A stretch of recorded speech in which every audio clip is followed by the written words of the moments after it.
Guys, good afternoon sa inyo. Welcome back to my channel, guys. Sa sobrang init kaninang panahon, muntik na po ako nadali na isang piraso ditong manok. Yan.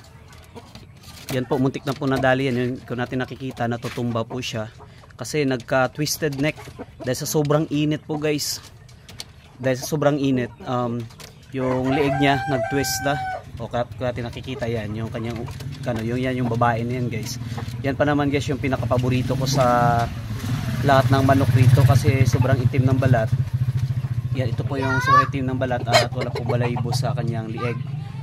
Muntik na po nadali, nag-twisted yung lieg niya dahil sa sobrang init. Yung ginawa ko na lang, guys, pinaliguan ko muna siya, tapos hinila ko po yung ulo niya. Akala ko hindi po madadala sa paghihila at sa pagbasa ng kanyang buong katawan. Yun. So ngayon normal na po siya ulit. Yan po. Grabe kasi dito, guys, yung init. Sobrang init po talaga. At yero lang din yung kanyang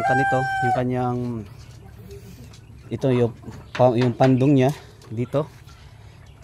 Yun, sobrang init. At saka nawalan rin ng tubig kanina rito. At yun po naging result. Nakita ko na lang, pagtingin ko rito, yun, nagtitwisted na yung kanyang lieg. So ngayon, thankful ako kasi nga yan, na bumalik sa dati at kumakain na po siya. Yan, kumakain na po siya. Okay, so may konting kampay yung kanyang lieg, para nagtatabingi lang ng konti, pero kahit papano naagapan po natin. Yun yung delikado sa part. Siguro kung wala ko rito at mangyari yon, sigurado patay itong manok na ito. Buti na lang dito ako at nadala rin po, guys, sa binasa ko yung buong katawan niya. Sobrang init niya kasi kanina. Yan, okay na po siya. So kinabahan din ako kasi paborito ko ito sa lahat ng manok rito.